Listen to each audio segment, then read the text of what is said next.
Pensando assim, agora vamos tentar construir um muro de arrimo, Beleza. tá? Na situação de blocos de concreto, que é o campeão aqui, pelo menos aqui na região, é o Sim. campeão de escolha, né? Beleza, eu como construtor vou fazer o meu muro de arrimo, bonitinho, tirei a terra por trás, né?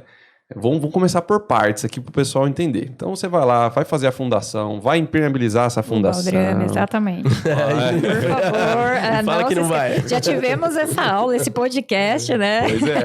Pois é. Então, vamos lá, faz a fundação, impermeabiliza essa fundação e faz a estrutura do muro, claro, livre da terra, tome cuidado, a segurança daí, né? Essa terra tem que estar bem afastada para ter trânsito de pessoas, e de preferência esse maciço depois em 45 graus ali, para ficar seguro para trabalhar e tudo mais. Fez esse murão lá em cima, ok. E aí eu vou entrar com o processo da impermeabilização atrás deste muro. Né? Que a gente já fez um podcast aqui com o Fernandão. Isso aí. Salve, Fernandão! Aê, garoto! Então, aí eu faço a impermeabilização completa ali, bonitinho, até chegar na proteção mecânica, que é o passo final ali da impermeabilização. Sim. E depois eu entro, então, ali com os processos de drenagem. Então, vamos lá, Jefferson. Passo a passo. Vamos tentar colocar o que eu faço primeiro até chegar lá na finalização do reaterro. Vamos lá. Aí você tem opções. Certo. Então, você acabou de fazer a proteção mecânica da sua impermeabilização nesse muro. E aí, quais as opções que deveriam ser feitas e as opções que são feitas por aí? Então, por exemplo, tem muita gente que põe uma lona plástica.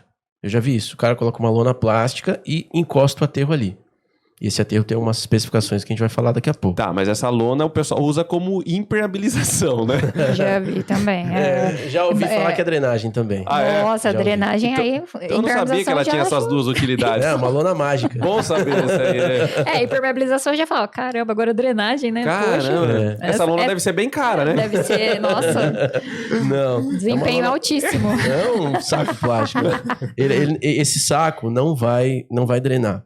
E tem muita gente que não põe nada e só encosta o aterro, falando que a água entre a proteção mecânica e o solo, tem uma superfície ali, a água vai descer por ali. Não vai. Tá? Porque tá impermeabilizado, né? Aí ele acha que vai bater na impermeabilização e vai... descer. Como se fosse uma calha de telhado. Vai bater e vai descer. Bom seria, né? Não. Porque assim, a gente sempre costuma falar, a água procura os meios mais fáceis de percolar. Ela é um fluido incompressível, então ela vai onde está com mais espaço. Então, se você tem poros de solo gostosinhos ali para a água ficar, ela não vai querer descer, ela vai querer ficar retida ali. Né? Até tem uma questão iônica, né? Uma questão física e química de ligação de íons ali nos grânulos do solo para a água. E ela fica retida. Mas agora vamos para o que deve ser feito. Então, esquecendo um pouco essa parte popular, vamos ao que a gente deveria fazer. Fiz a impermeabilização. Quais as técnicas que eu poderia empregar de sistemas drenantes para pôr ali? Existem basicamente duas. Uma é mais antiga, é feita desde 1800. É bem antiguinha, então. Bem antiguinha. E a outra é mais recente, feita há mais ou menos uns 20 anos. Você vê, né? Na nossa engenharia é tudo assim. Essa é mais nova que eu, hein? Tá vendo? A gente fala, é muito recente a engenharia, mas tem 20 anos. Por exemplo, parede de concreto é recente, né? Mas deve ter uns 20 anos. Verdade. Cara, escora metálica, um negócio que hoje em dia é uso. Antigamente era muito eucalipto. Tem quase 20 anos, então por aí vai. E qual que é o grano, qual que é o de 1800? É o dreno francês, que a gente chama. Pô, Jefferson, o que é dreno francês? É o brita com geotêxtil, que todo mundo conhece, brita com bidim, né? Todo mundo fala aí. Então como é que eu posso fazer? Eu coloco um geotêxtil em contato com essa proteção mecânica, na primeira opção, tá? Que é o dreno francês. Eu coloco um geotêxtil nessa proteção mecânica. Traduz o geotêxtil para nós. É isso aqui.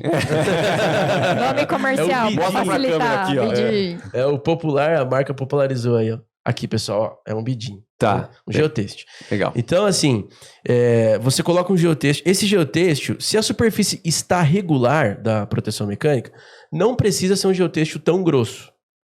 Pode ser um geotêxtil mais fino, talvez aí um geotêxtil de 150, 200 gramas por metro quadrado, né? Para quem já foi comprar esse tipo de material.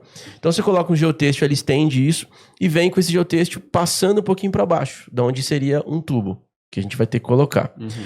Feito isso, você colocou o geotêxtil ali, você vai colocar agora um tubo. Isso eu já sei o que você vai perguntar. Qual tubo? Não, pode seguir. A gente vai colocar um tubo, de preferência um tubo... Preferência não, tem que ser um tubo perfurado, esse tubo perfurado, ele vai ficar em toda a extensão desse muro de arrimo. Ah, mas posso colocar tubo atravessando? Vamos chegar lá. Primeiro, a recomendação inicial é um tubo inteiriço, atrás de todo o arrimo. E aí, que tá o ponto importante. Esse tubo precisa ter declividade. Ele precisa ter caimento, né? Aí, pô, mas qual que é o caimento que tem que dar para esse tubo? No mínimo 0,5%, ideal 1%. O que você der mais do que isso, tá ótimo. Tipo calha, então. Tipo calha de drenagem, tipo galeria, né? No mínimo 0,5% e no ideal 1%. Pô, como é que eu vou fazer isso no muro que tá escavado no nível lá embaixo, né? Existem várias formas. Ou você escava o solo já na declividade que você precisa. Eu já vi obras que foi feita uma argamassinha mais simples ali, uma argamassinha virada em obra para fazer esse triângulo.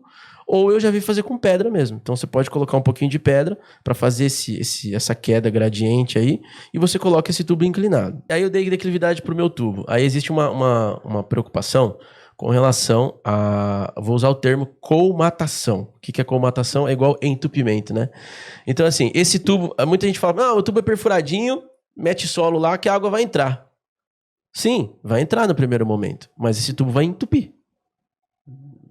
Isso é importante falar. Muito importante. Certeza. Ele vai entupir. Por quê? Porque esses poros são muito abertos.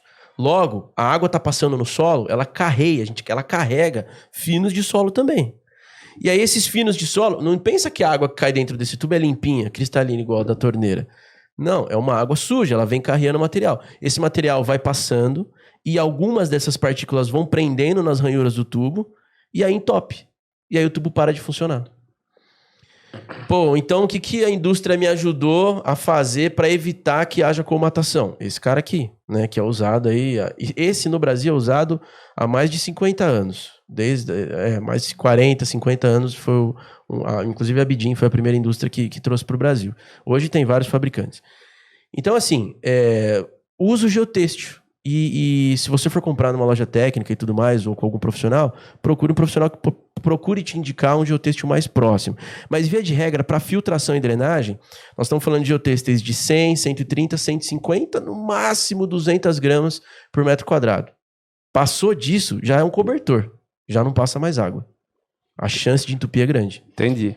Quanto menor a gramatura, mais aberto, né? Exatamente. Mais ele facilita a drenagem, né? Eu trouxe 2 amostras, talvez pela luz não vai dar para ver, mas essa amostra aqui é uma amostra mais grossa, ela tem quase 1 milímetro de espessura. Ela é bem espessa. E essa outra amostra, tá vendo? A luz passa um pouco mais facilmente. Tem amostras que eu não trouxe aqui, mas tem amostras que passam muito mais facilmente.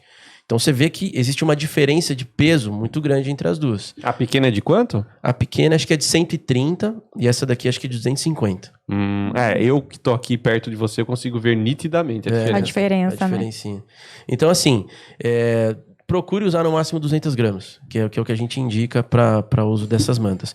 E aí, a manta geotêxtil, né, o filtro geotêxtil que é o que a gente fala, o que ele vai fazer? Ele vai envelopar esse tubo. Aí tem muita gente que fala assim, pô, vou colocar um pouquinho de pedra. Pode colocar, é melhor. Se você puder fazer um berço de pedra em volta desse tubo, fica bem legal. Eu acho que não precisa, porque a gente está falando de dreno granular. O próprio dreno granular todo já vai ser com pedra, né? E aí você passou o geotêxtil por baixo do tubo, esse tubo tem que estar protegido por um geotêxtil. Eu já vi muitos casos onde a pessoa faz o dreno e ainda envelopa o geotêxtil. Envelopa o tubo com o geotêxtil. Entendi. Entendeu? Ele faz o dreno, o charutinho lá, e o tubo ele também coloca geotêxtil. Isso é um erro gravíssimo.